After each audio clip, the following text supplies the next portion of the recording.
Hi, and welcome to the third Team Up webinar, which is on personal support, what it means to provide effective personal support to African American physics and astronomy students. I'm Arlene Modesti Knowles, the project manager for the American Institute of Physics Team Up project, and my co-host is Dr. Dara Norman, the Deputy Director of the Community Science and Data Center at Noir Lab, and the co-chair of the Team Up Workshop Organizing Committee. Before we get started, just a few housekeeping rules. All attendees are in listen-only mode, and the chat is limited to only hosts and panelists.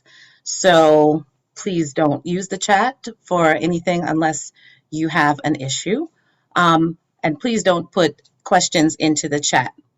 Please do submit your questions, though, throughout the webinar via the Q&A function that should be found at the bottom of the webinar screen. Closed captions will be turned on automatically, but if this bothers you, please hit hide subtitle or click on the closed captioning icon at the bottom of your Zoom window and you can turn it off. If you're having technical difficulties for some reason, please use the chat feature. This is a good time to use the chat feature to contact Vanessa Bridges, or you can email Vanessa at vbridges@aip.org. You should know that today's webinar is being recorded and a link to the recording will be posted on the Team Up webinar page. So thank you in advance for joining us. Now, for those of you who don't know, this webinar series is really an outgrowth of the AIP Team Up report, which was released in January of 2020.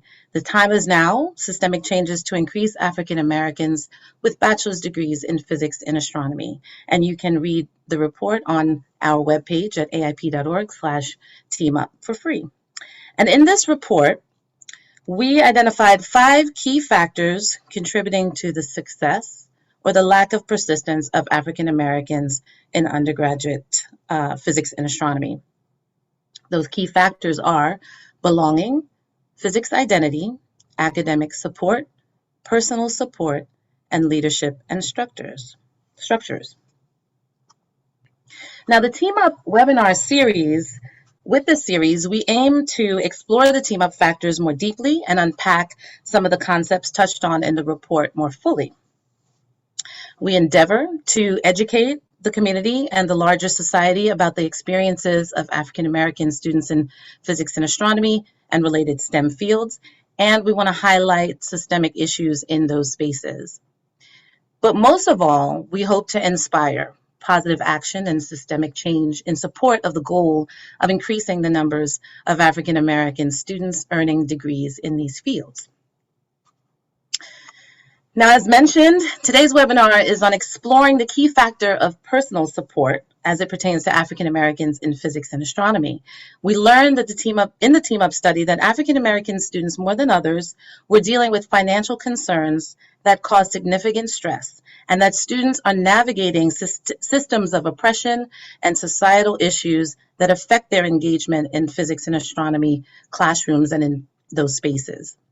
We also learned that faculty, institutions, and even peers have a role to play in providing much needed personal support to these students that helps them to persist to their degree.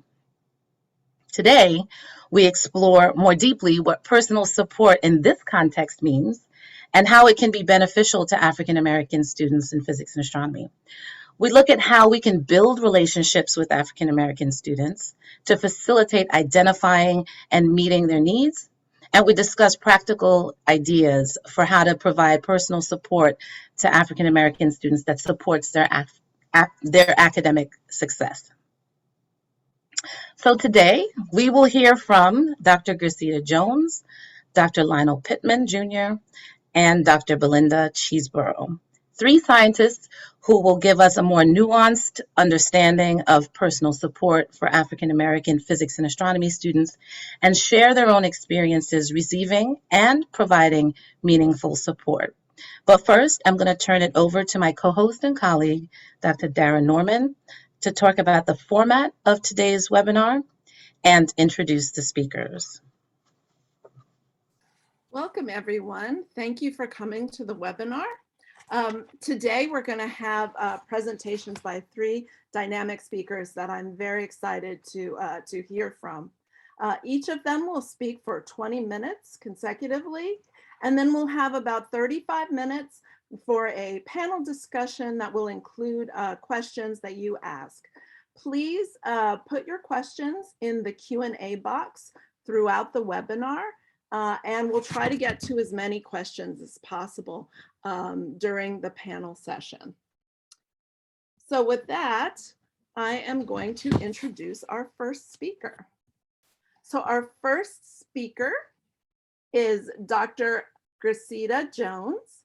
Gerceida Jones has led a rich career that incorporates her diverse interests, deep love for science, and a long legacy of community service. Her sincere love of astronomy led her to teach astronomy at New York University and serve as an advisor for the Astronomy Club. Her research interests are neutron stars and the ancient Dogon tribe, known for their astronomical achievements in Mali, West Africa.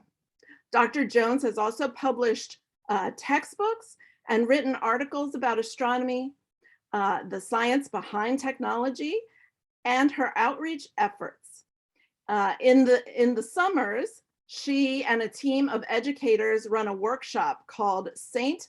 Albans Under the Stars, geared towards underrepresented students of all ages who are interested in STEM fields. In their workshop, students explore the solar system and beyond using an 8-inch celestron telescope and solar telescope to safely view the sun. Dr. Jones has served on several committees as an advisor or mentor and was recently recognized for her service to the community by being elected a fellow of the American Physics Society in 2021. Dr. Jones earned her bachelor's degree in physical oceanography from the College of Engineering at the University of Michigan in 1981, making her the first Black person in the US to receive that degree. She later received her MS and PhD degrees from New York University's Department of Applied Science in 1986 and 1997, respectively, each year graduating with honors. It's a delight to introduce Dr. Gerceida Jones for her talk.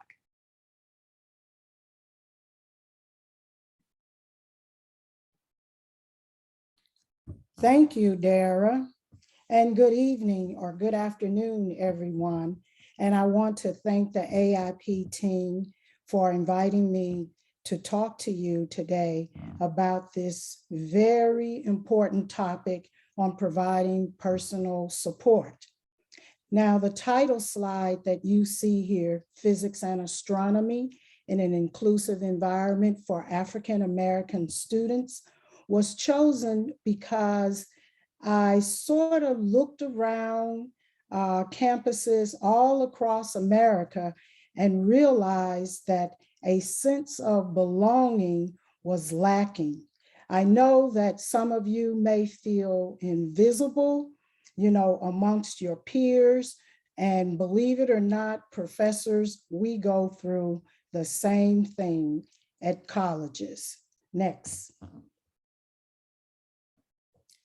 What does it mean to provide personal support to African American students? Well, the big picture is that it uplifts the whole race. Secondly, it increases earning power for the family. There's an old African proverb that says it takes a village to raise a child. And we need solid support structures within our family, our friends, even your peers at college, clubs, faculty mentors, administrators, and any combination of those above. So I sort of look at what's needed in our life from a holistic point of view, and that would include churches as well as political organizations. Now, you also have to take care of your mental, spiritual, emotional, and physical health. So as I reflect upon how I grew up, I had those support structures in place, and it made me feel valuable. Now, this leads to the next question. Why does, go back one slide. Why does it make a difference to African American students? That's because it builds self-esteem and confidence. Next slide. So this particular table speaks to the habits of mind. I was reading an article by the author, his name is Arthur Costa, and he says that habits of mind can build a culture of efficacy in schools and community, and it can be accomplished with a density or repetition of positive habits or behaviors. And if you look at this table, I'm just going to pick out a few diagonally down, starting at the top left. Persisting. You have to have stick-to-itiveness, whatever it is you decide to do. Striving for accuracy. You must check your work over and over. You want to create, imagine, and even innovate. So find different ways to solve a problem or come up with a new idea. And finally, on this slide, remaining open to lifelong learning. All of those things are very important. Next slide. So how do we get racial minority communities engaged in STEM fields? Next. Exposure to STEM programs. So the problem is that most of us, when growing up, we did not see someone that looked like us in these technical fields. And even with career day, say in junior high or high school, we still didn't have that many Black or brown people that would actually come to those events. Now, I've thought about some ways that we can solve that problem outside of school. For instance, Black churches, they could identify members within their congregation who are in these technical fields. They could allow those members to even tutor kids in math and science in church. You know, church usually has basements, rooms, or whatever. They could start Saturday workshops. Next slide. Overcoming racial and socioeconomic inequities. So for that particular problem, you know, I think about what happened to me as a child. So public school principals can get involved with families, help teachers with ambitious instruction, and create supportive environments. If you were at a mostly all-white school, as I was back in the 60s, I didn't really have a supportive environment. Next slide. From the school system. Poverty and inequality. So we all know the effects of income disparity, race, gender, and family background, what family background can have on educational outcomes. So as I said, I reflected on my educational background, and I came to some conclusions about segregation and racial disparities, such as school resources, teacher skills, curricula, which are just, a few of the reasons why the achievement gap between minorities and white schools exists.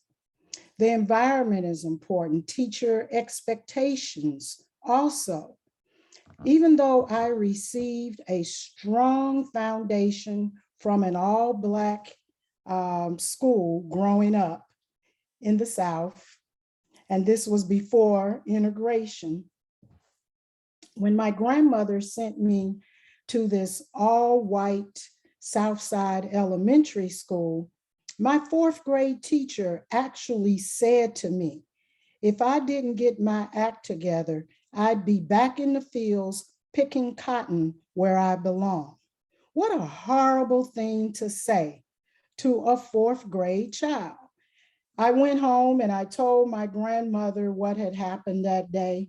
And with her being a restaurant owner and leader in the community, of course, she went and she addressed that situation very diplomatically. And I often compare the foundation that I received at that all-Black school, Washington, with excellent teachers, to my experience at Southside Elementary. And the values that were instilled in me at Washington helped me to eventually thrive despite the overt racism that I faced every day when I went to school. There were differences in the teachers' expectations and instructional rigor towards Black students. There were only 3 of us in that school. They put one of us in special education, and myself and the young guy in the grade ahead of me, we really had to fight not only to survive, but to also thrive.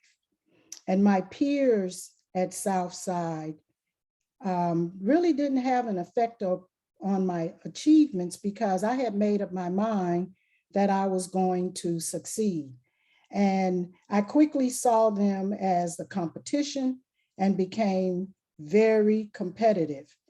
And over that 2-year span before integration happened, I had a chance to see how segregation created an unequal educational system. So when I think about communities of color, another concern is that the K-12 school districts in low-income areas are disproportionately affected by budget cuts. Local taxes also affect the quality of the education in the district. Now, as far as what the scientific community can do, we can create better representation through institutional that is inclusive of everyone, primarily through the access of information. The hierarchy in decision-making is controlled by the forming of committees in these colleges. So everyone should be invited to the table for problem solving and innovative thinking. Where our differences are seen as strengths and not impositions. So as I said, my grandmother owned a restaurant and it was used as a meeting place for Black community leaders and white politicians. So now I'm gonna switch over and talk a little bit about the STEM program that I started in the community. Next slide. So in connecting a STEM education in the community to the universe, I actually have some common goals that I would like to share with you. The first one, next, exposure to important issues that affect the community and students. I've addressed some of those in my previous conversation, talking about exposure to STEM program and overcoming racial and economic inequality. Next, please. Recognition that these issues play an integral part of our lives. Next. Take active steps to apply these issues to educational, career, and civic engagement choices. Next. So what you're looking at here is the community outreach program that I started with a team of educators, some scientists, some early childhood educators, and so forth. And the program is called St. Albans Under the Stars. And all those people you see standing in line there, the children with their parents, have come to our workshops every summer with somewhere between 80 and 150 people. Next. Now, this particular workshop incorporated M&M's candy. And as you can see behind the children there on a pole is some of the elements from the periodic table. And if you go to the next slide, you'll see, next slide, all the displays that, no, back up one, the displays for the M&Ms. And each one of them is an object in our universe, such as stars, our sun, your body, atmosphere, and each one of those displays is the composition of those particular objects. And the students choose which one they're interested in, and we give them a little spiel about the object itself and the percentage of elements that are in that. And then we make up a baggie and they get a chance to eat the experiment. Next, I think this one is coming out kind of screwy. It is, something happened. This one is about absorption of solar energy, where we actually created an experiment to show how if it's a hot sunny day that you can set up the experiment so that the absorption will actually happen with inside of our little solar oven there and melt the s'mores. And of course, again, now we have another experiment that can be eaten. Can you go to the next slide? Okay. This workshop involved astronomy. And you can see there, Luby has a 6-inch telescope on the table. And what we did was give out handouts, and the students had to fill in the blanks of the major part of the telescope after Luby had explained it to her. Can you go to the next slide? I think that one might, oh, they're all sideways. I don't know what happened, but I think you can see what's going on there. And after they filled it out and they got most of it right, we would give them a miniature telescope to take home as a souvenir. Next. Okay, at least this one. Some of them are upside down. I don't know what happened. Okay, bringing the universe down to earth. This is just another workshop where we had Xerox landforms onto a paper plate, and the students just took paper mache paper and glued it down onto the landforms and then colored around it with some blue magic markers to, you know, represent earth, mostly water, and also land, you know, small percentage. But anyway, we could talk about climate change and also a green planet. Next one. Okay, that's basically, you can see the students working there at the tables. Next one. This is also some of the activities that are going on in the park. You can see Gloria Treadwell. She was a 30-year biology teacher in the public schools, and she works with the team. And also in the black shirt there, you can see Bernadette Davis, one of my former astronomy students. She comes out every summer and helps out also because she took my class, so she's familiar with a lot of the activities that we do with the students in the park. Next slide. Here, I've brought out my solar telescope, and you can see my stepladder because this is a really young student here that was very interested in seeing what was going on. And I love it because he has on his cape. So he's my little superhero. And he's actually looking at the sun. And that particular day, I think he saw a sunspot and got really excited.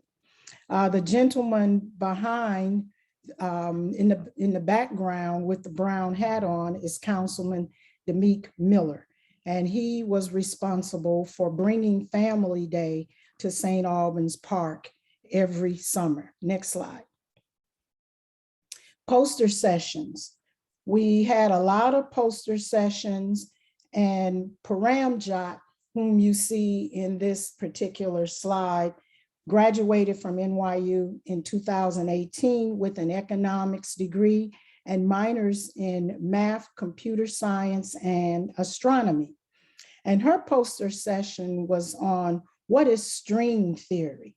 And she cleverly used guitar strings to represent the most common elements in the universe. And she took only 3 objects, planets, stars, and galaxies, and she played the string oscillations on the guitar to represent each one of those objects. And the participants got a chance to choose one of those 3. And then what she would do is make a wristband of the object that they chose so that they could take that away with them. Next slide. And here you can just see all of the activity that's going on. Next slide. More activity. And here's the setup of the poster sessions. And you can see all of the other groups that are also in the park, you know, providing fun activities for students. Next slide.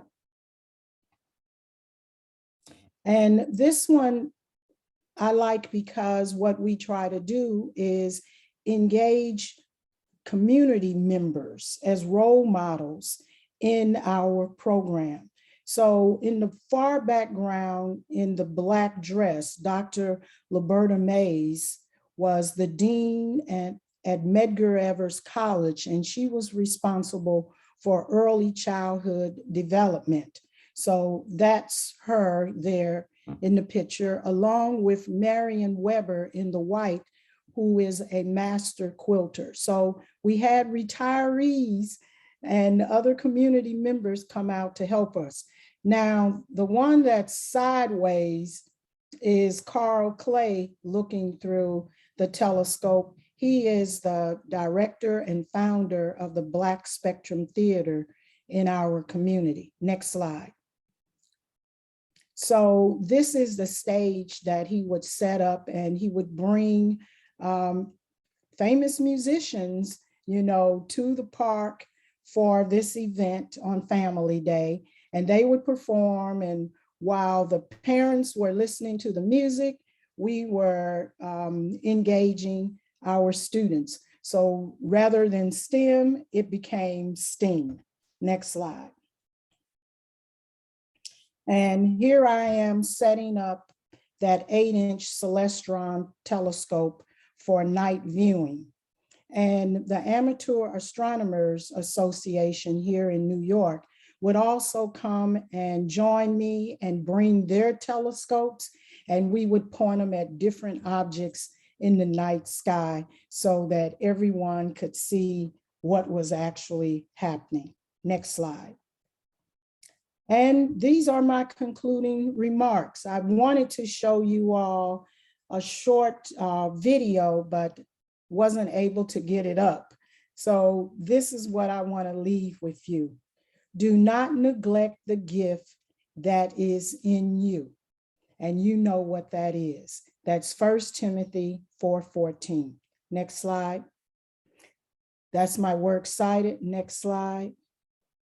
This is my contact information. I welcome anyone to contact me after the webinar. If you have any questions, I will be more than happy to speak with you, work with you in any way that I possibly can. And I just want to say thank you.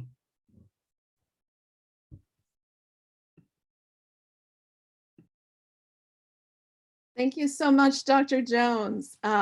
Really excited to explore some of those themes with you in the question and answer session. But first, we're going to move on to our other two speakers. Our next speaker is Dr. Lionel Pittman Jr. Dr. Pittman is an aerospace engineer for the United States Air Force. Dr. Pittman's primary duties are subsystems and systems safety engineering strides for the Light Attack Aircraft Program Office in the Advanced Fighters Division of the Air Force. Prior to joining the Air Force, Dr. Pittman was an associate professor of physics and engineering studies at the College of Arts and Sciences at Chicago State University. Dr. Pittman's research interests at Chicago State included cooling flows in gas turbine engines, aerothermal simulations, high energy laser target systems, and wind energy systems. Prior to joining Chicago State, Dr. Whitman was a research associate for Notre Dame Turbomechanery Laboratory. The eldest of 6 children, Dr. Pittman earned a BS degree in mathematics from Morehouse College, a bachelor's of science in engineering in aerospace engineering from the University of Michigan, and his master's degree in aerospace engineering and PhD in aerospace and mechanical engineering from the University of Notre Dame. He's a member of the National Society of Black Physicists and the National Society of Black Engineers and the Omega Psi Phi fraternity.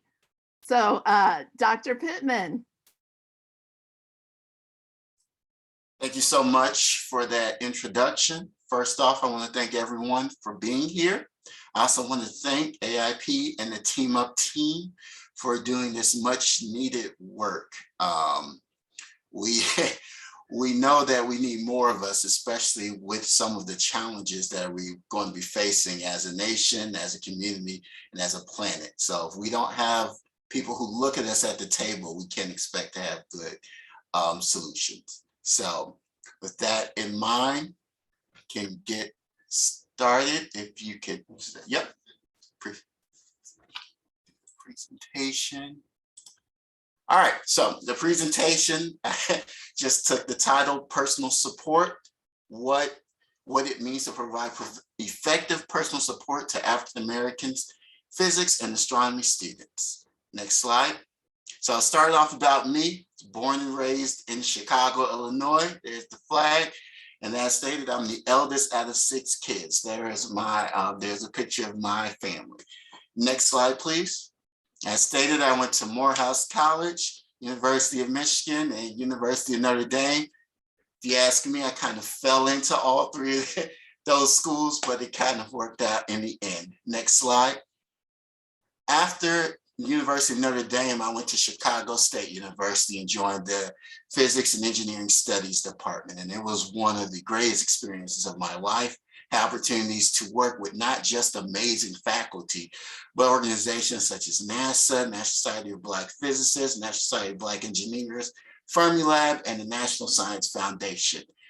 Chicago State is a predominantly Black serving institution on the south side of Chicago, and we are one of the powerhouses as far as producing undergrad African Americans in physics. And next slide.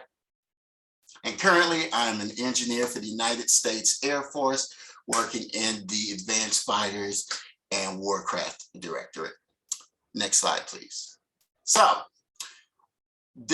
thinking about what is effective personal support, I came up with two quotes that I kind of guided me through a lot. The first is from Mary Church Terrell of the National Association of Colored Women, who were key in the suffrage efforts in the early 1900s, and that is lifting as we climb.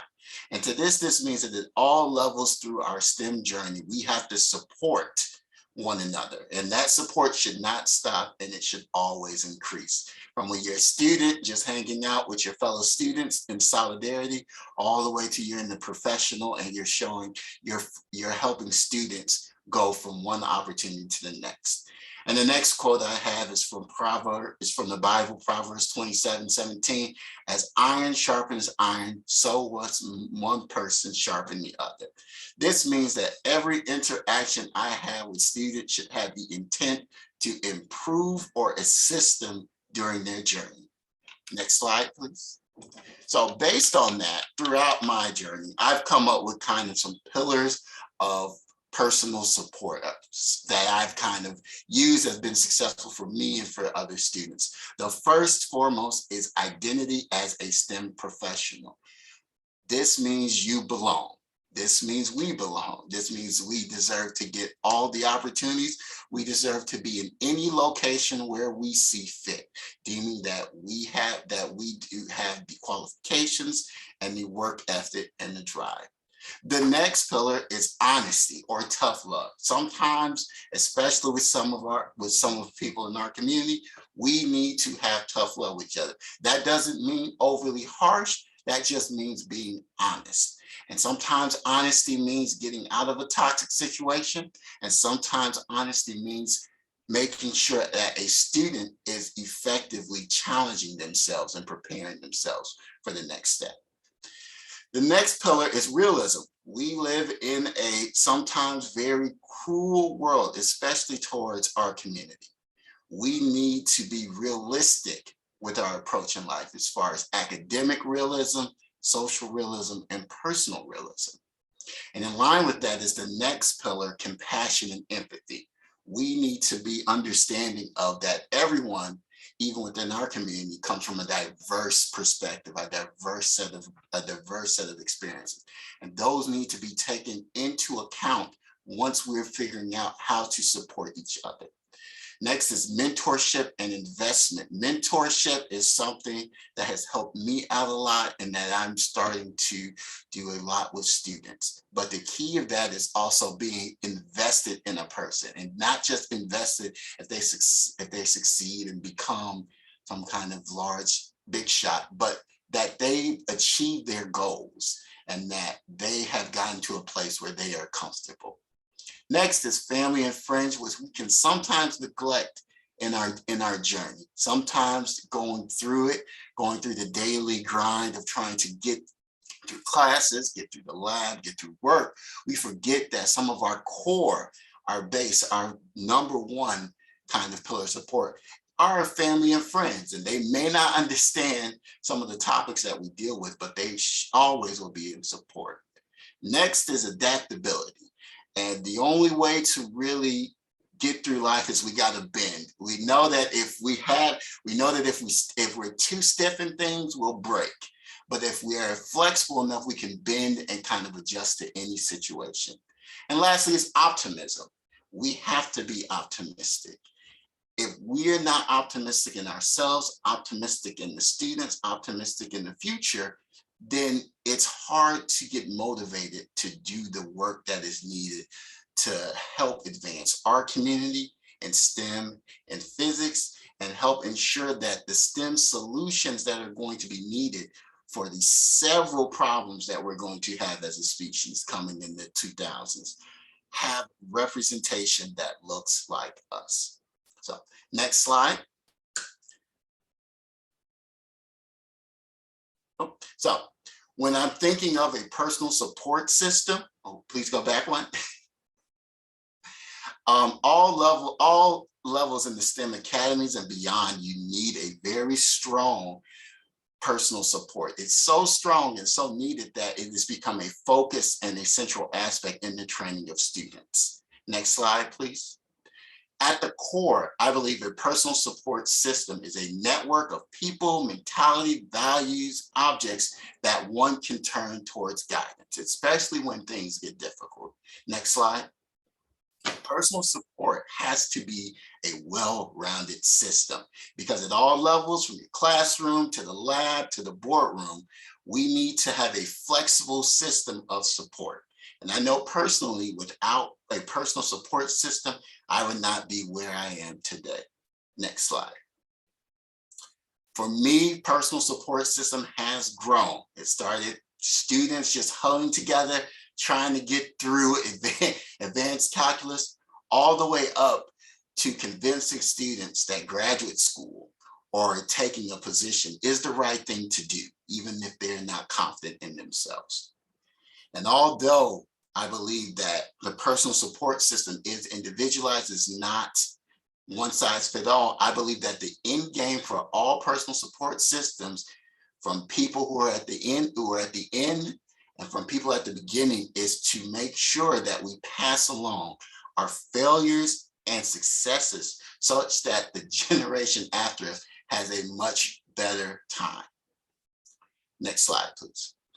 So I want to talk about some of my journey and what was effective personal support for me going through from a student to faculty member to professional that I am right now.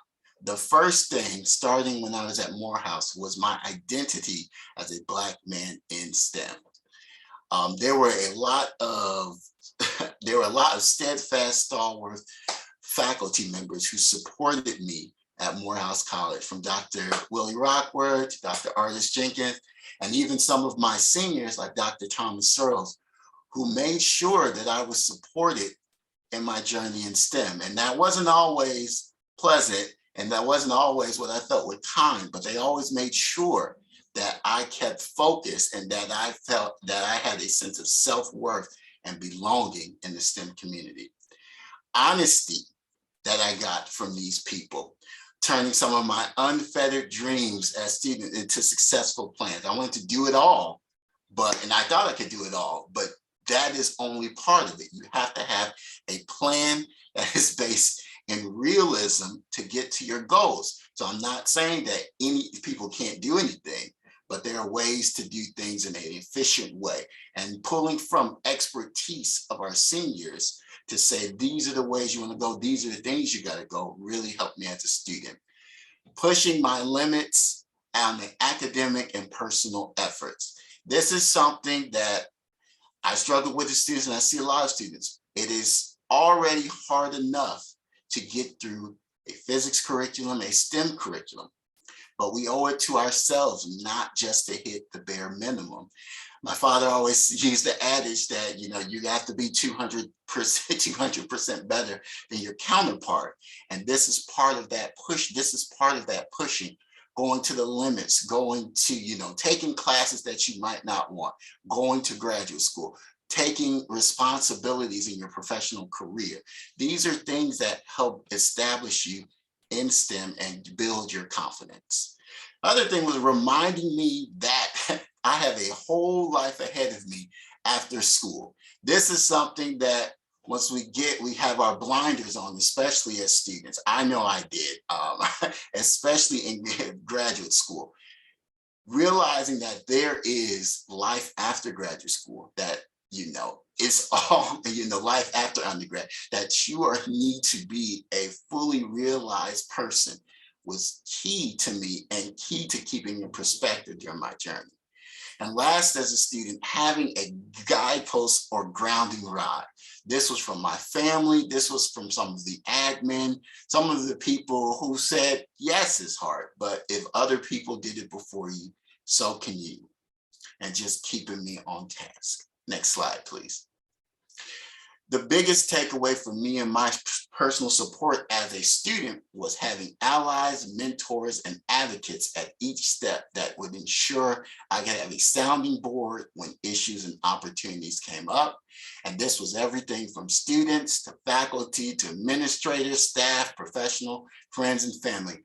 Whoever was willing to provide me with support, I took it upon myself. And that is If there's anything I can convince students to do who are listening, is to take support, take help, and get help when you can.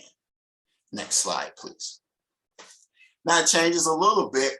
Looking back when I was as a faculty and as a professional, for me, instead of personal support just being, what can I do to me, what can I get through, is now, how can I help the whole student? And there are a few things that we have to take into consideration when we are trying to support a student. The first is accepting where they were in school and in life. We cannot project our idealized vision of what a student should be when they come to us for help. Because if we do that, we can turn the student away. And we have to show to student, we have to have some empathy and compassion for where they are. Some students, that could be, they're just struggling in the class. Some other students, they could be having family issues. They could be having work issues. They can be having self-confidence issues. They can be having mental issues. And we have to accept where they are in life, especially when they come to us and when they come to us in school.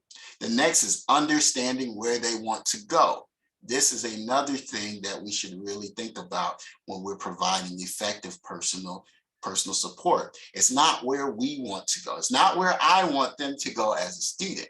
Now, I may have some ideas on where they should go, but ultimately it's where they want to go, what they want to do. Do they want to just graduate, move on? Do they want to go to grad school? Do they want to be a professional? Do they want to be a Nobel laureate? Do they want to be a chief engineer? Do they want to be a mayor? Understanding where they want to go and accepting that is key in coming up with a quality plan. And that's next, helping them make a fitting plan to reach their goals. One of my advisors at Morehouse always said, you can do anything you want, but there's an effective way to get there, and there is an ineffective way that 9 times out of 10 you won't get there. There are paths that have been trotted through our forefathers and foremothers in STEM that are tried and true. There are also opportunities that they can get that are not known to us that help, and there are opportunities that we may be able to bring to others. And this all goes into encompassing a well-rounded plan. The final is pushing students to go beyond their goals. It is great to graduate. It is great to get that degree. It is great to get their job. But then what? We owe it to ourselves, after putting all of this work in, getting this STEM education, in this physics, engineering, chemistry, what have you, to go further. Because the further we go, the further they go. That's the further the generation after them will go. Or it shortens the amount that generation has to go to be successful. Next slide. So I always start with the students by establishing their identity and more importantly, their self-worth as a STEM professional. They may have taken one STEM class to me, but they are in the STEM major. They are a STEM professional because they may be the person to come up with the solutions to our problems. They may be the person to solve the issue with representation in STEM, but they have to feel like they belong. They have to feel like they are a needed part in the community. Creating optimistic but realistic goals. Realism is key, especially in our community. We just do not have the opportunity a lot of times to make as many mistakes as some of our counterparts.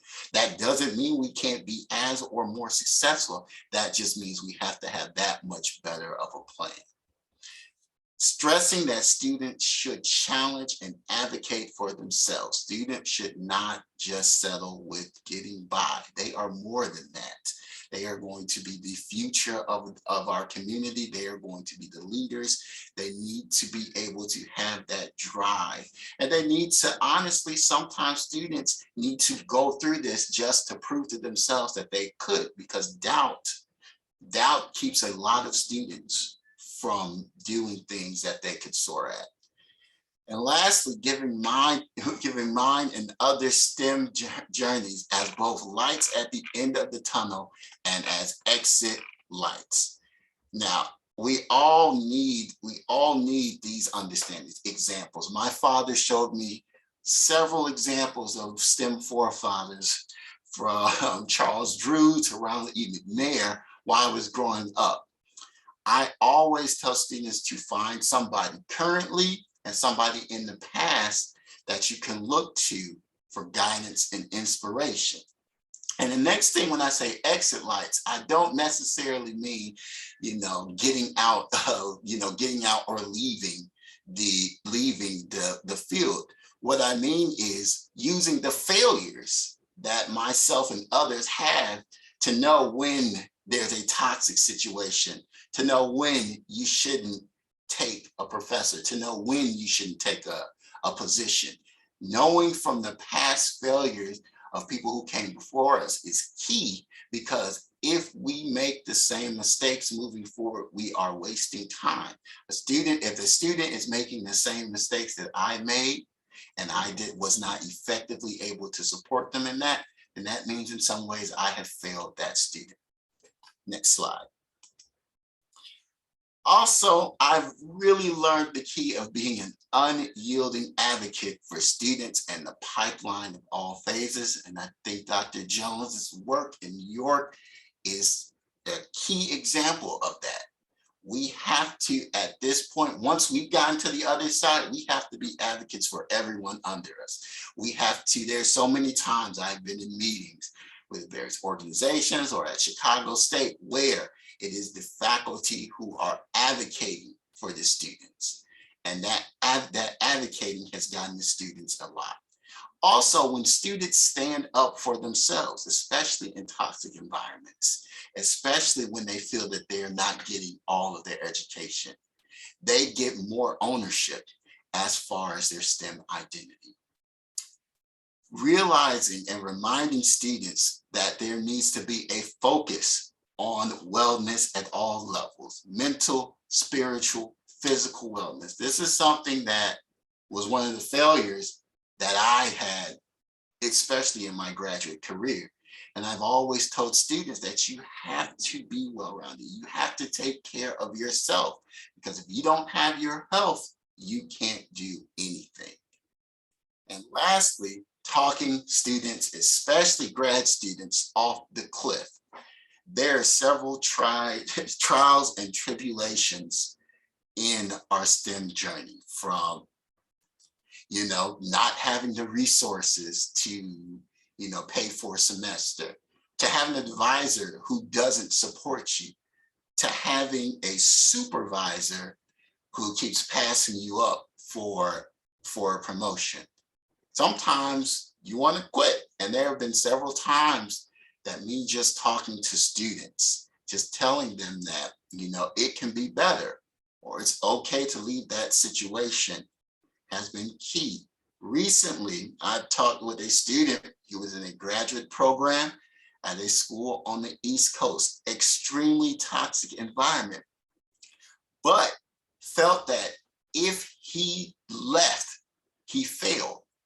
Through talking to him, telling him that it is not his fault that the department was toxic. It is not his fault that his advisors aren't invested in him. You need to go to somewhere you want to be, and more importantly, somewhere that wants you. Once he left that situation, he went to a graduate school in the South, and is in a much better position in life. So next slide. So I want to thank you all for listening to me. And I am here, although I don't have my information on here. I am open and available to anything from you just want to complain about your last test, to you want to know what opportunities there are in the government as far as STEM. So I thank you all for listening, and have a great afternoon. Thank you so much, Dr. Pittman. And I tell you, you got me at Mary Church Terrell, who has been one of my heroes for a long time, ever since I did a Black History report on her way back in something like the 4th grade. So thank you so much for that. Our last speaker for today, and don't go away after that, because we're going to have a panel discussion with all of the speakers. But our last presentation will be from Dr. Belinda Cheeseboro. Dr. Cheeseboro was born and raised in Washington, D.C., and later moved with her family to attend high school in Ohio. She attended she attended Andrews University, where she received her bachelor's degree in physics and mathematical studies. And during her undergraduate, she was actually research experiences for undergraduate student of mine at the National Optical Astronomy Observatory. So following her graduation from Andrews, Dr. Cheeseboro attended graduate school at West Virginia University, where in 2021, so she's a very recent graduate, she was the first Black woman to receive a PhD in physics. She's currently pursuing her main career interests in science communication, mentoring, and STEM outreach. And I am so excited to hear from Dr. Belinda Cheeseboro. Thank you, Dad. And thank you, AIP, for inviting me for this opportunity to speak my truth and speak my story, but also to give some insight as someone who just came out of graduate school. And so thank you so much for this opportunity. So unlike the other speakers, I do not have a PowerPoint. I felt that for me sharing my experience, it was best to just speak and to talk about the things that helped me throughout my graduate career at West Virginia University. But also because I felt that it was easier than the style that I usually do when I make PowerPoint presentations. So as Dara mentioned, I am a recent graduate of West Virginia University, and I spent 6 long years attaining a PhD, so in physics, which is about average for physics students. And so I'm happy that I wasn't there for longer, because getting a graduate degree is not easy. As many people know, that grad school is not a very easy thing to do. But without these few things that helped me along my graduate journey, I don't think I would have finished my PhD. So starting off when I was young, I was very much interested in science. I was always interested in astronomy, and it wasn't until high school where I decided that I wanted to pursue astrophysics. And so from there, I joined after high school. When I got to Andrews, I was part of the physics. I was majoring in physics, and it was in that physics department at Andrews where I gained my identity as a physicist, where I realized that I can do physics because my professors were very loving, my math professors were very loving, and all of my peers were very supportive, and we were kind of in this together, and it felt very much like I had a family at Andrews University. And so through that environment, I was able to feel supported and feel appreciated for who I was as a person. So I felt a sense of belonging, as was mentioned in the previous talks, that having a sense of belonging is very important. And I definitely gained that there. And I definitely gained my identity as a physicist there. So when going on to graduate school at West Virginia University, I didn't completely understand that there were other aspects of grad school that needed to be accounted for. My main concern at the time when I started was I wanted to do research in black holes, because I've always been interested in black holes. And so I was doing research with gravitational waves.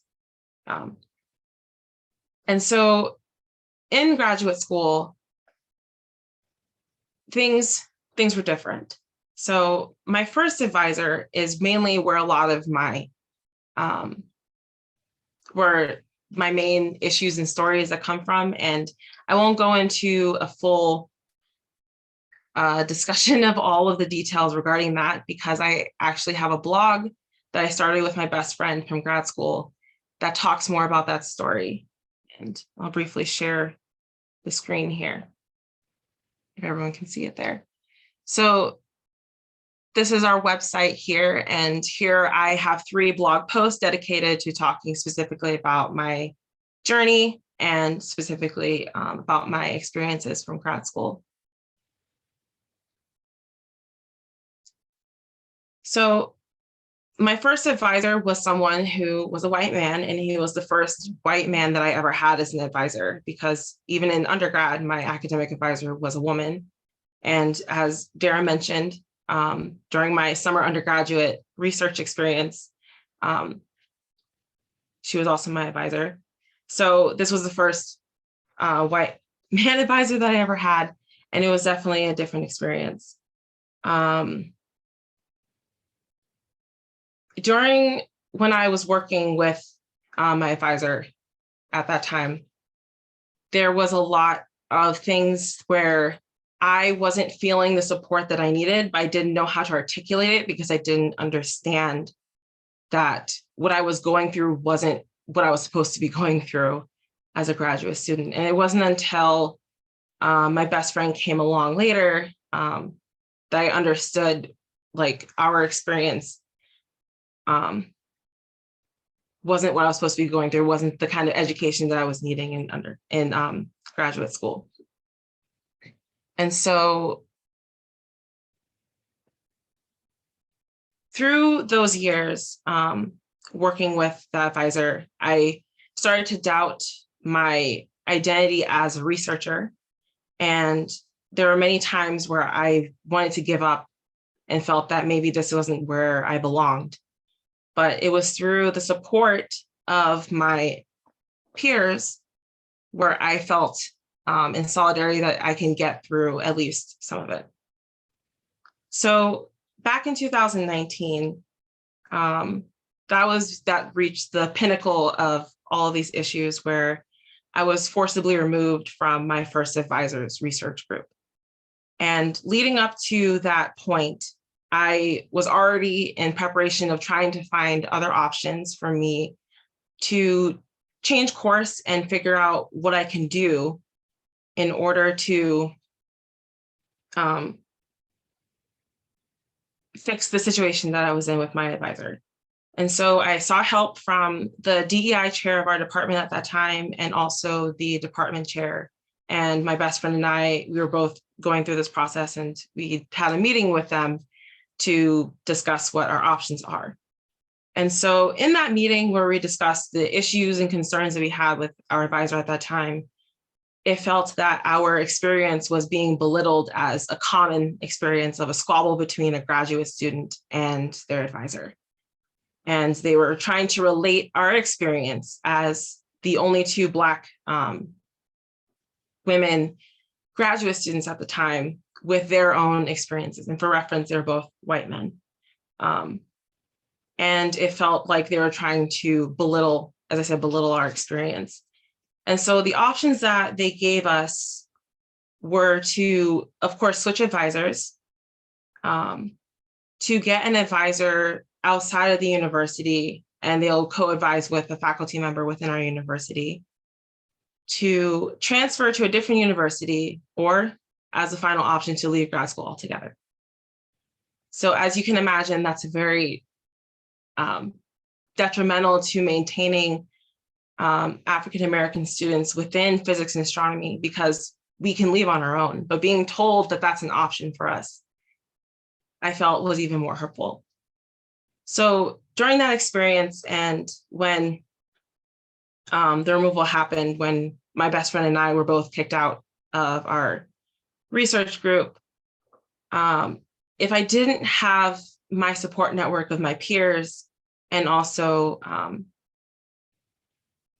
people within the community where I was living in Morgantown, kind of helping me through that process, I don't think I would have really stayed in grad school. And I would have just gone somewhere else. So in that situation, I was able to find a new advisor to work with who was within the university before I moved on to the next thing, which was changing my environment. So the summer after, the falling out with my advisor, I got an internship at the Smithsonian National Air and Space Museum. And so I was able to get away that summer and focus on doing work that I was passionate about, that I wanted to pursue after I finished graduate school. And in that environment, I regained some sense of self, where I was appreciated for who I was and appreciated for the work that I was doing. And it made me learn even more so how toxic the environment was that I was in beforehand. And so having that change of environment and being able to be a part of that program really helped me in the healing process after everything I dealt with my first advisor.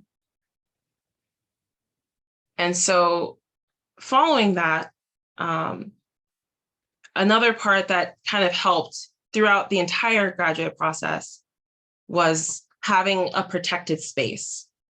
And so that protected space, meaning just a place where I could feel safe to be who I am and knowing who I am. And so one of those places was going to the National Society of Black Physicists Conference, or NSBP conferences. And so the first one I went to was actually back before I started grad school. It was my senior year of undergrad. And I was able to encounter people who looked like me and were doing work that I was interested in. And it felt like I wasn't alone. And over the years of going to NSBP, I was able to make friends outside of my university. And so therefore adding more people to my support network that I could rely on, who understood what I was going through and understood the problems that I was facing. And so that really helped. And so I guess the final portion is when I also changed my environment again for the last leg of my PhD, where I felt like I needed to basically get out of Morgantown at that point, West Virginia at that point, and kind of go somewhere else to just experience a change of environment altogether. And so that's when I made the risky and bold move of just temporarily going out to Tucson, Arizona. And that's where Dr. Norman is located. And so that summer, and also for a few months later, I was finishing up my thesis and working on the last bits of my research to finish up last year. And it really helped because, one, I do well in meeting new people and getting to know different people, but also in that situation before I jumped to Tucson, my advisor, she said that if I needed to leave and go somewhere else, just to be somewhere else, I can, and she would support me. And that really helped. So having someone who can support you in order to just to change the environment, to make things a little bit easier and a little bit better, definitely helped me through the last leg of my PhD journey. So to kind of close a little bit, and recap on the few things I talked about, and it kind of falls in line with what everyone's talked about so far, is just having that support network, really having your friends, having a best friend, like the best friend I have, and also having mentors like Dr. Norman, really being there for me throughout this process really helped, because I don't think I would have been able to finish graduate school without them. Having a protected space where I can basically be in a different place from my institution, because it was a toxic situation, was able to help me to recover and to tackle where I needed to finish. And also just changing my environment altogether really helped, because it basically helped remove me from that situation so I can deal with it more efficiently. And so hopefully all of those points made sense and kind of added to some of the things that we've already discussed so far with the other speakers. So if you have any questions, please, of course, put them in the Q&A. I'll be happy to answer them during the question and answer session. And I don't really have I don't have any slides to show any contact information, but I also open to any students who want to talk about their experience in graduate school and just get some support, just to have someone listen, because that always helps too, is just having someone listen to what you're going through and not just saying, oh, I understand because I went through that too. It's just because we all may have experienced a similar situation doesn't mean we all dealt with the situation similarly too. So That is all. Thank you. Thanks so much, Belinda, for sharing your story. I'm sorry, Dr. Cheeseboro. We're going to start the question and answer portion and the panel discussion. So you're going to start, Yeah. Arlene? Yes, so we have a question that says, for Dr. James and Dr. Pittman, they told amazing stories about how they're champions of building support and identity. But how can we build structures so that there aren't lone champions in a department, so that support is part of the department culture? And anyone can answer that.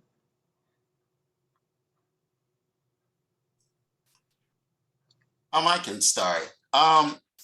Well, it was easy for me at Chicago State because it's a predominantly Black serving institution.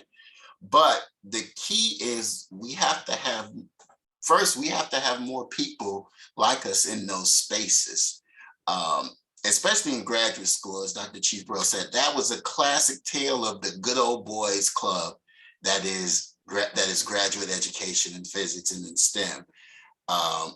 To a lesser extent, I saw that at Notre Dame. To a lesser extent, a lot of the same stories, even though I thought my advisor had my best interest, he still lost half of his grad students because of his toxic behavior. And the grad students he lost happened to be women and grad students of color.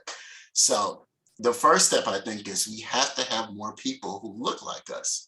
And the second step is we have to have the community broader at large be advocates for us in STEM, not just advocates for us going to college and getting a job, but we have to have advocates for still, such that when things happen, like in Dr. Cheeseboro's case, she doesn't have to go like 3 time zones away. There's a group of people there who can stand up for her and say, this isn't going to happen. And until we have more of our numbers there, until some of our professional societies start to better effectively use some of their power, NSBP does a much better job than NSBE does in the academies, I will say. There's going to be these problems. So the first and foremost step is us getting more people who look like us in these spaces, honestly, by any means necessary. Thank you. Do any of the other panelists want to tackle that? Well, all I want to say is that I definitely agree with Dr. Pittman. I remember my experience in graduate school at New York University. There were quite a few of us that started out in the master's program. And we all did stick together and we graduated, but trying to get to the next step, I think, was a little bit more difficult for Black males versus Black women. Now, I was able to get into the PhD program, but some of my peers were not. And again, I think it was because of the fact that they were Black males. Now, what I did, because like I said, I grew up in the South. So basically I learned how to fight early on and I just was not having it. And all I can say to you, if you find yourself in a situation, where people are trying to belittle you or make you feel less than what you are, you don't have to take that. All you have to do is just remember who you are and your gifts. That's the best solution right there, is just to stay in your lane and remember who you are and keep trucking. Don't stop. That's it. Thank you, Dr. Jones. So a lot of people who will be looking at this webinar will be faculty, and many of them will be faculty who are not African American. So how can someone outside of the African American community build relationships with African American students to understand their needs and to help meet those needs? I'll start again. I think it all starts from having a sense of empathy and understanding with the student. Um, a large block that faculty have is not accepting the student for who they are or appreciating the student's concerns when they're advocating themselves. So I think first and foremost, the faculty member has to realize this student is here. This student deserves to be here, and this student deserves to have the outcomes that they pick.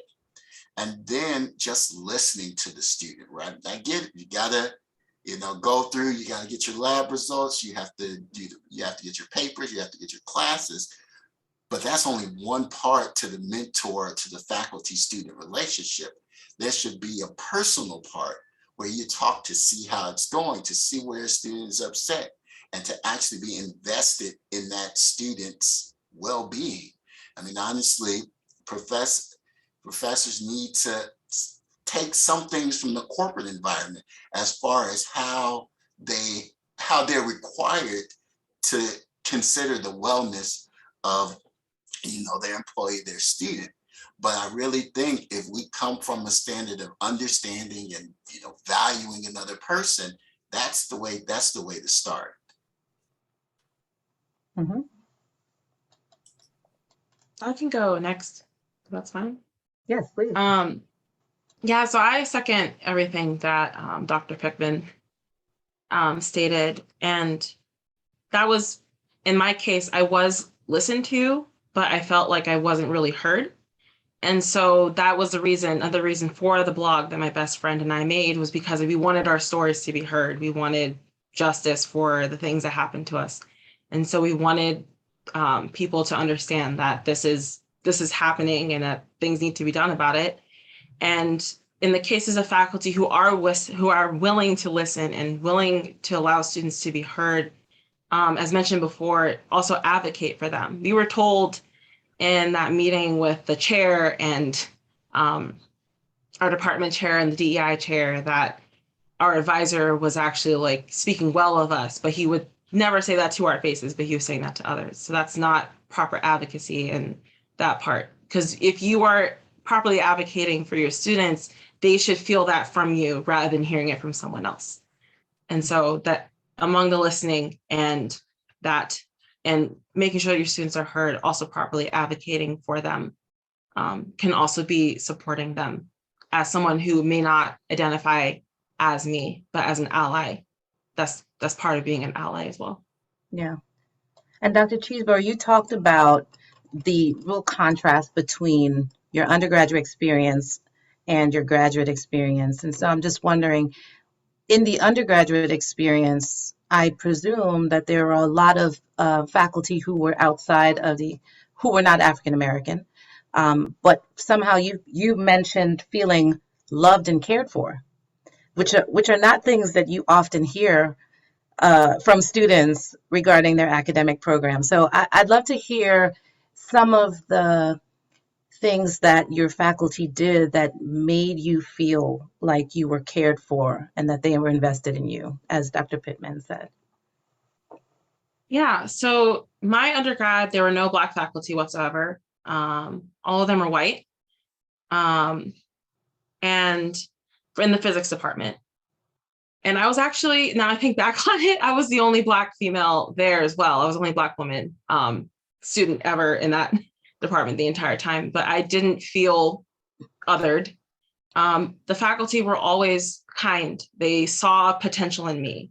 I remember, to give a specific story to kind of give a better understanding of that, I was not doing very well in my first physics class. I wasn't doing very well on my tests. I actually would fall asleep during some of them because I was studying so hard, but not applying myself properly. And so my physics professor actually pulled me to his office and asked me, am I doing okay? Like, what's wrong? Like, why am I struggling with these exams? And it's like, oh, I'm sorry. I'm just going through some things. And he was very understanding. And so when I finally did very well on the test, he actually smiled and handed me my test and was basically giving me the signal that he was very proud of me for doing so well. And so it was just that positive reinforcement of knowing that I have potential and knowing that I had faculty members who believed in me and who were willing to help me when I was struggling, really helped solidify that I belonged in that environment, that I was meant to be a physicist, and because they saw me as one of them. And so that's why I felt that in undergrad versus in grad school, I didn't. It's a great example. Dr. Norman, do you have any questions you'd like to ask? Sure. I'd like to ask Dr. Jones. You mentioned persistence. That persistence is really an important thing. I want to explore that a little bit with you and ask you, how do you help a student find their own persistence?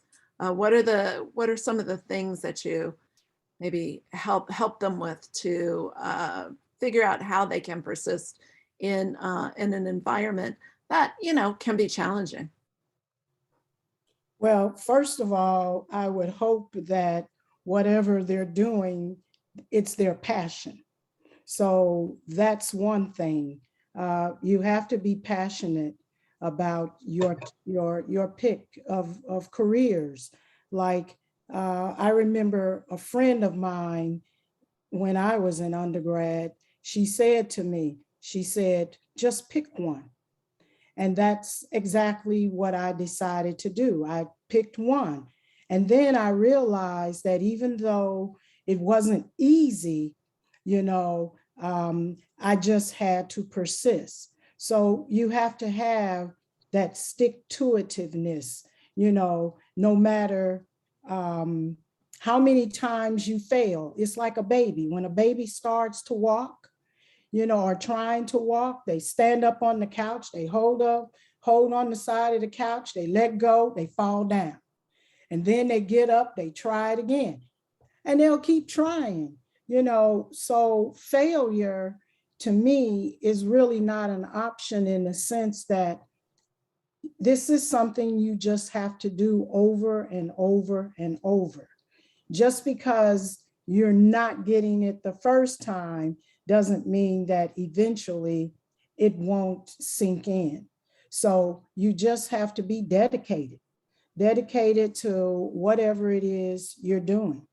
And I try to tell my students, when they come into my office and they're saying to me, oh, Dr. J, I did the homework, I just don't get it. What can I do? I'll sit there and I'll say, okay, let's talk about it. Tell me what it is you don't understand. And let's see if I can help you figure out where you're going wrong. And then after time, they start to build confidence. And once the person starts to build a bit of confidence about what they're doing, then they will persist and continue on. So that's how I pretty much would have to say you should handle that.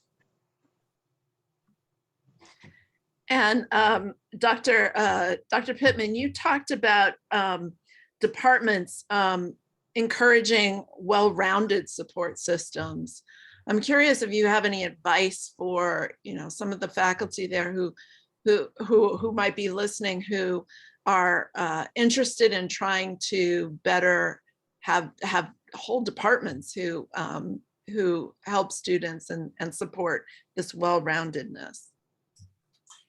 Yeah, I think, it starts off with the department honestly being very frank on how much they really want to support the students.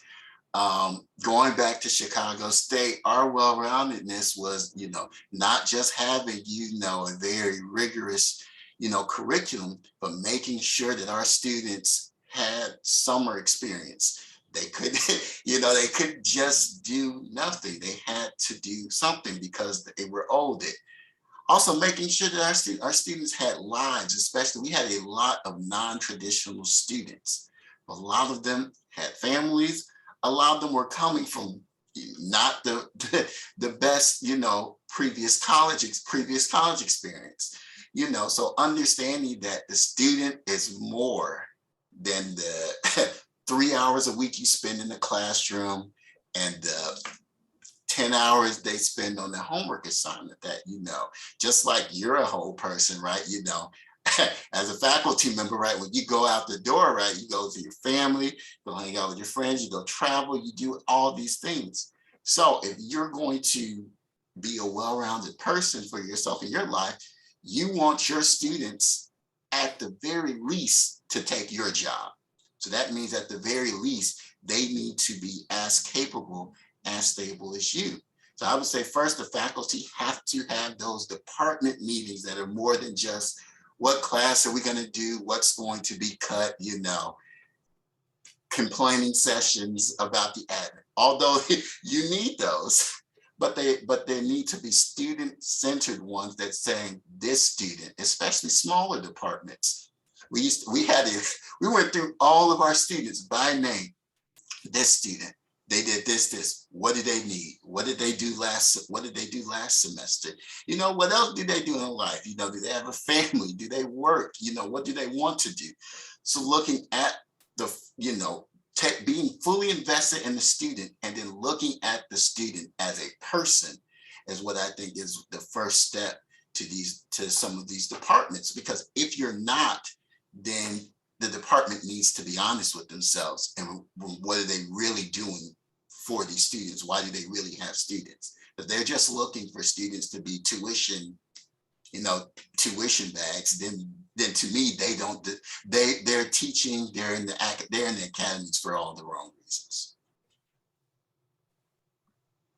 I have one more question for Dr. Cheeseboro. You mentioned NSBP as a protected space where you were able to meet people and find people outside your university who you could talk to, who had the same experiences as you or similar experiences to you. I'm wondering, in this time of COVID, as we start talking about a lot more of these meetings going online, even after COVID, because they'll be online for reasons of, money and not being, and for good environmental reasons even too. But I really want to understand, how important is it to be in person, and what did that mean to you? Could you have done this, the same kind of networking online? Yeah, so I don't think that online, although like I am pretty much of an extrovert, I don't think online would have been as helpful as the in-person connections that I made. There was just a lot more in-depth connections you could have when you meet someone face-to-face versus meeting them through a virtual space.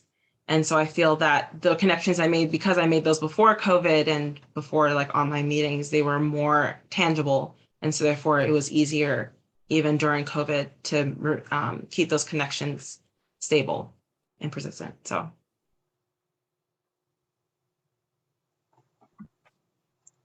Eileen? Yeah, thanks. So Dr. Jones talked about persistence, and Dr. Pittman talked about the importance of knowing when you're in a toxic situation and exit. And I was wondering if either or all of you could kind of talk a little bit more about, dig a little bit more deeper into that. How does a student know that they're in a toxic situation where it does not behoove them to persist in that situation? And what does a student do that really does want a physics or an astronomy degree, but maybe doesn't feels like it's an untenable situation where they are currently?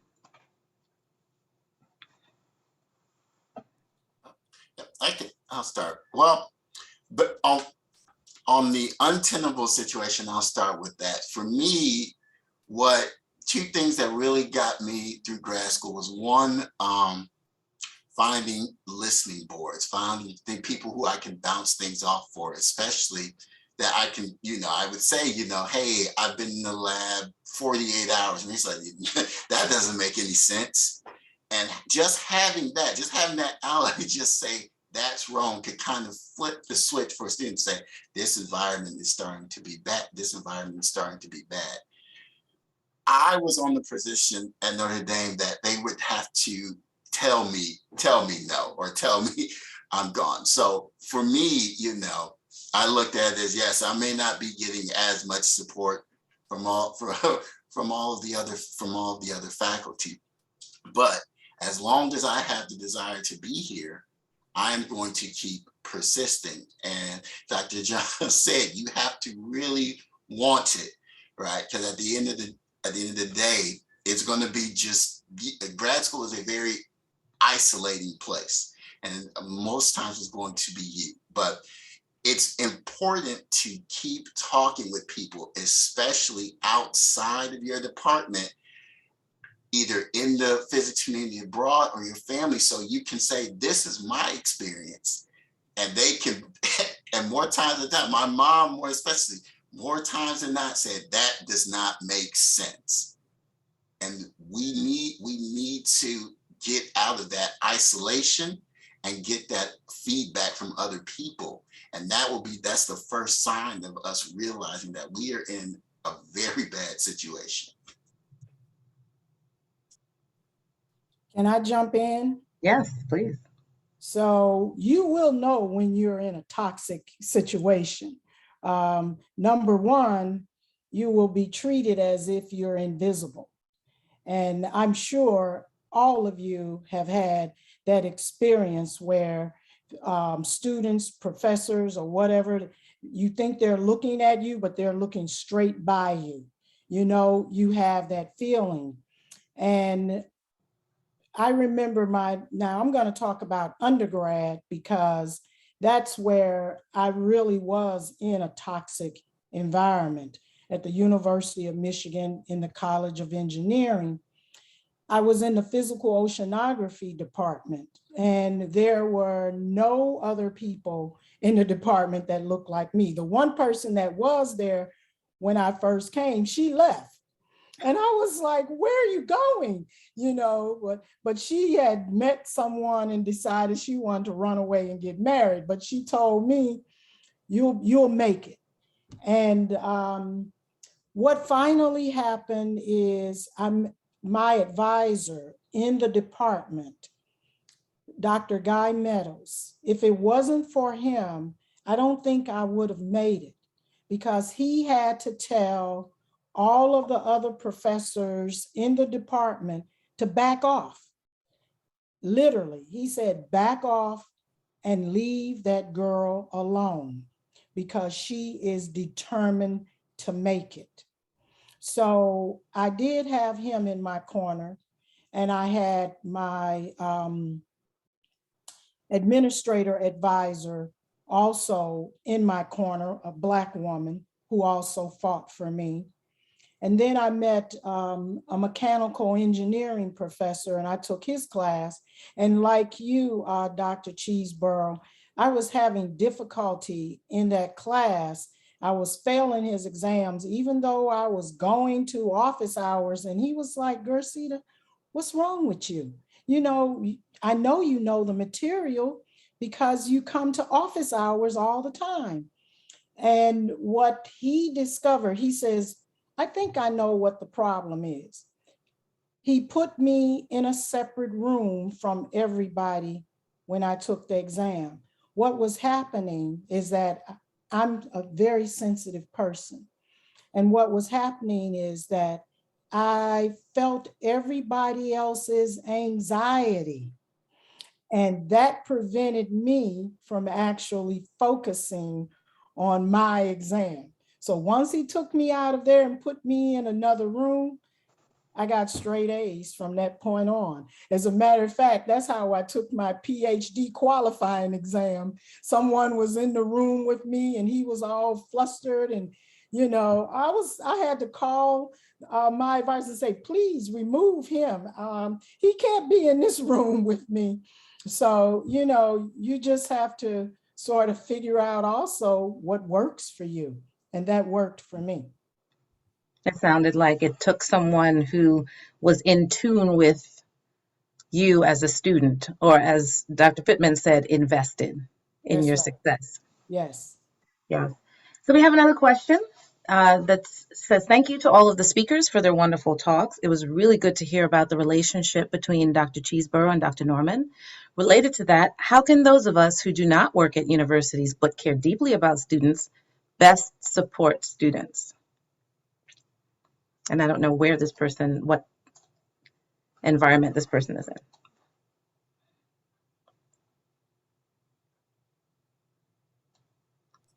I start again since I'm in the Air Force. There are a few ways to support students outside of the academy. I think the first is being a member of the professional societies, NSB and SBP, Novachet. Because those have a direct line to the students. And on top of that, all of those organizations have job and hiring boards. So you'd be able to pass opportunities to them. The other thing I would say is to, especially if you're in a big organization, get the students interns or volunteer to be in charge of an intern program. Because if you're in charge of an intern program, that means you can pick who comes in. And 9 times out of 10, these intern programs are not going to places where Black people are. Case in point, Air Force has a program where you go, they pay for your master's. Central State University and HBCU, 20 minutes away, they've never stepped on the campus. So, you know, having simple things like that are what we can do. Going to classrooms, talking to them, being an advocate, telling your supervisors, this would be a good hire. Trying by any means to get those students where you are, and then also going back and telling your story, because if a student can see somebody who looks like them, who said, hey, it was hard for me, but I made it too, then that gives them most of the time a large boost of confidence that they were missing. Can I also jump in on that? I also want to second everything Dr. Pittman said, because the main reason why I was able to even meet Dara in the first place was because my academic advisor was an alum of the program that I applied to. And so she encouraged me to apply to it because our department was very into getting students to do summer research programs to get that research experience. So that was the way I was able to meet Dara that summer. And for my internship at the Smithsonian, I only found out about that from going to NSBP, and I happened to meet a scientist who was working for the Smithsonian. And so she forwarded me information about that internship. And so I was able to meet wonderful people there. So it really is important to connect with these societies so that way you can help share these opportunities, and you can also be someone who can be there to support students later on. And Dara, maybe you have something to say because you're not in the academy. Well, I think too that, you know, there are many people at places. So I'm at an observatory essentially, and I don't have students directly, but I'm able to work with students again through these internship-like programs and these research experiences. And one of the most exciting things for me is that it's through the students that I get to stay in touch with the science. Like these days, I have a lot of administrative duties and I oversee, you know, various staff members and all of that. But when students come to work for me, that's when I get to do my science, and I get to have them help me get back in the mode of being up on what's going on in the different areas. So it's not a one-way street either about how students, about how you can help the students, but it's also important to realize that there's a lot of satisfaction and a lot of helpfulness that the students bring to those of us who are farther along in our careers. So I want to encourage people to take on those students because, you know, it's not just for them, it's also for you. For sure. Can And I I jump also, in quickly? yes, please, Dr. Jones. I just wanted to sort of second what Dara just said. having a community outreach program and bringing students from the university, to Queens, which they never get to Queens coming from Manhattan. But the fact that they're able to come and participate and volunteer and give me ideas, just like I showed you in my PowerPoint presentation, with Paramjot coming up with the string theory poster session. I thought that was brilliant. So the point is that students have great ideas, and they can bring that to us, which is very good for those that are further along in our careers. Museums are a great place for internships and students to go and work. The Amateur Astronomers Association, which moves all over New York City in all 5 boroughs. We show up, we recruit students, they help us, set up our equipment, get involved. So that's a good resource too, just your local astronomy groups. Mm-hmm.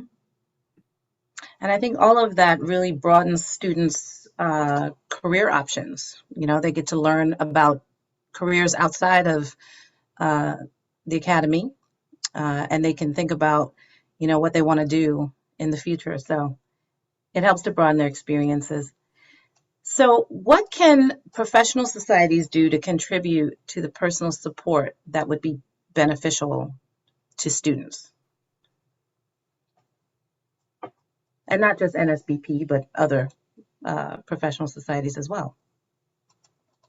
I'll start again. I think the professional societies, like I said, I think NSBP does a good job of it. They need to have more conversations with these departments and with some of their majority counterpart societies. It is, they're professional societies. They are where we want our students to end up, so we can keep that pipeline going and keep drawing people.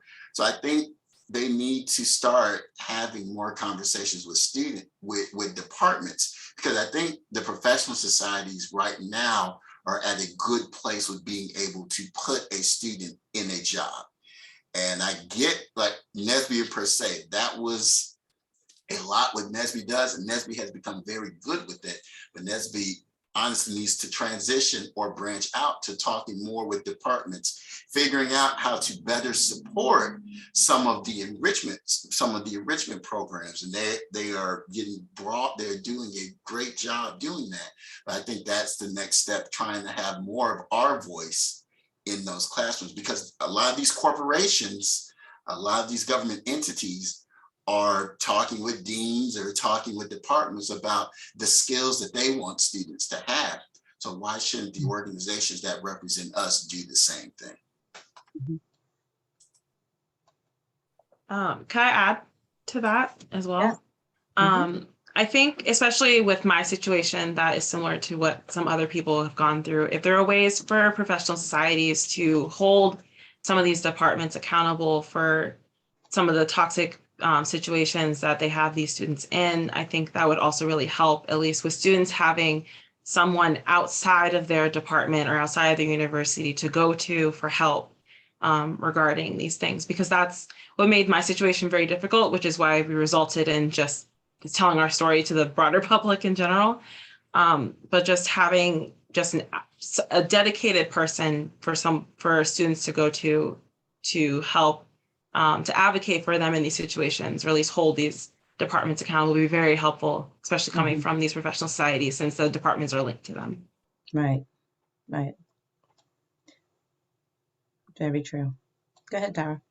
Yeah, so I had a question for Dr. Pittman, but anybody can jump in.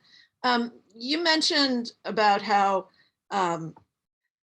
people are, it's important to, you mentioned tough love and understanding, like giving advice to people. I want to explore the idea of trying to understand where a student is in maybe needing personal help, and how do you go about sort of talking to a student about the possibility of needing some kind of intervention, or just, you know, discussing with them how you might help them, and especially for you know, folks who are at, say, larger institutions, or who are not the same ethnicity or race as the students that they're talking to. How do you approach those kinds of concerns that you might have about a student? Yeah, so that, you know, that's very interesting. I think, well, for me, it started with always having an open door. So always having the opportunity for a student to come in my office. Sometimes I made myself too available. They call my cell phone and talk. But I think it starts with, especially if you can have smaller one-on-one conversations, getting that student's story. Because more times than not, their story, their background can give a lot of clues on what they need to succeed. And being an active participant in their education, not just giving exams, giving PowerPoints, grading, or using some automated tools. You know, after the first exam, it should be, if it's bad for the student, it should be a come to Jesus for a student, but it should also be a come to Jesus moment for the faculty, right? You shouldn't have, I'm of the notion, you shouldn't be making exams where 60% of your students fail. That means something, that means something is wrong. So faculty, it should be a constant feedback loop, seeing what's going on, talking with students, pulling students. You know, they may have been asleep in the class one day. They may feel a little down, pulling them aside and talking to them. I tried to have a conversation, at least one conversation with each one of my students, from the general appreciation classes to the small major classes. So I think that's where it starts. The faculty have to talk to the students. They have to see where they are. And once I know where they are, and once the student sees that I'm kind of invested in them, then I can be a little more frank sometimes. I can tell a student, you know, you want to be an astronaut, right? But, you know, you're 7 feet tall. So that may not work well, right? Based on our technology. Or, you know, you want to go do an intern at CERN. You also want to take this fellowship. You want to do this, you want to do that. You know, that's not realistic. Or sometimes, you know, a student, they're not doing too well, and it's their fault that they're not doing too well because they're not applying themselves, saying, you should be doing better because I know you have it in you. You know, you don't want to waste your time, my time, your family's time, right? Because you're worth more than that. Constantly telling the students, I mean, you being very honest with them, not overly holding their hands, because some of the best tough love I got was from Dr. Willie Rocker at Morehouse, just pretty much telling me that is not a good idea. What are you doing? You know, but it was honest, it was genuine, and it was what I needed to hear to keep me on the right track. And I think that's what we have to do. Great. There's a few questions coming in just under the wire, so I'm thinking we should ask just two more. All right, so one is, thank you for the wonderful discussion. I'm wondering your thoughts on ways to increase a sense of belonging and personal support at career stages past the formal education stage.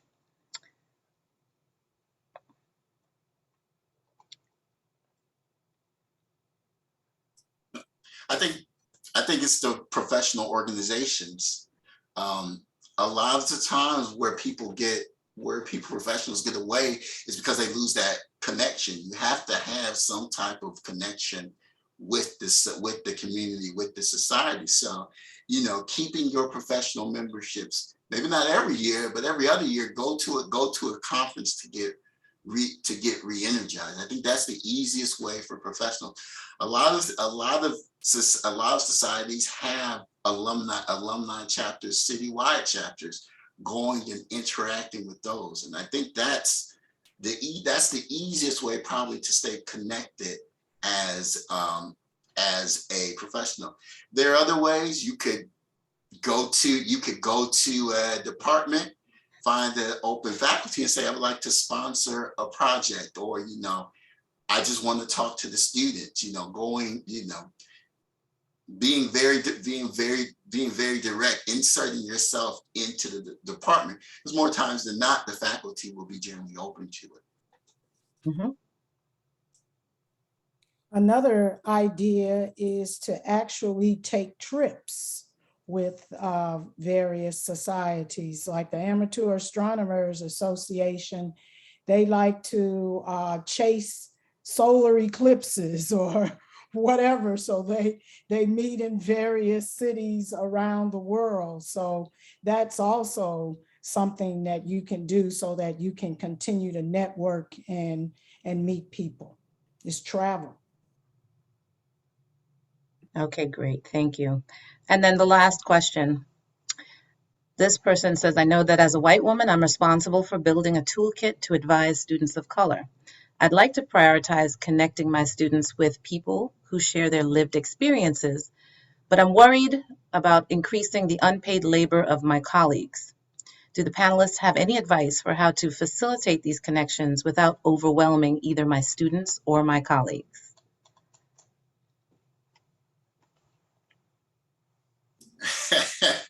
I'm probably not the best one to talk because I was fine with a lot of that labor, but I do understand that, faculty more, especially increasingly now, becoming more and more overburdened, essentially not only running their department, but running the university, still not really being compensated for it. I think it goes to showing that, getting back some of that initial passion for teaching, saying that, we need to do these things, for the students. And I know a lot of faculty hear that, we need to do it for the students, for the students, for the students. But, things that truly matter, creating that community in your department, making sure that students are going on trips, are going on conferences, making sure they're talking with people, you have to convince your department that it's more than just, it's more than just standing up in front of the projector and giving exams.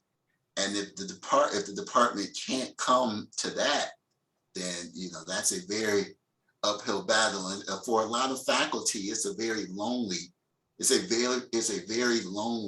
battle to show the department that students are worth more. Students are worth the faculty's time outside the classroom. So that's it.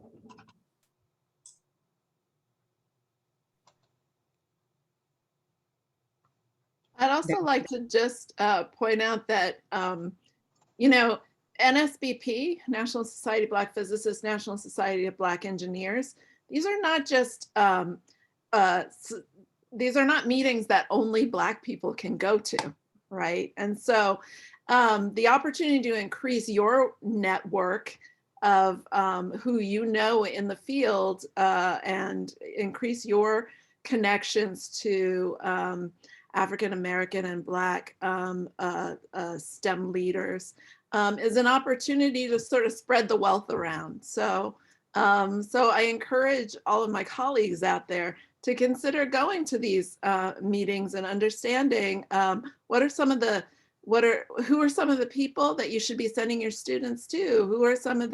How are some of the ways that you can really connect with your students? What are some of the concerns that your students have? I just wanted to throw that out there. Well, this has been a phenomenal conversation. We are at the end of our time, but I could go on and on. We have questions. I still have many, many questions for all of you. I wish we had another half an hour or so, but we don't. So I want to thank all of you for this wonderful conversation. I'm going to just close out with a couple of things before we go. I just want to mention that the Team Up project is continuing with some exciting new developments to be announced in the months ahead.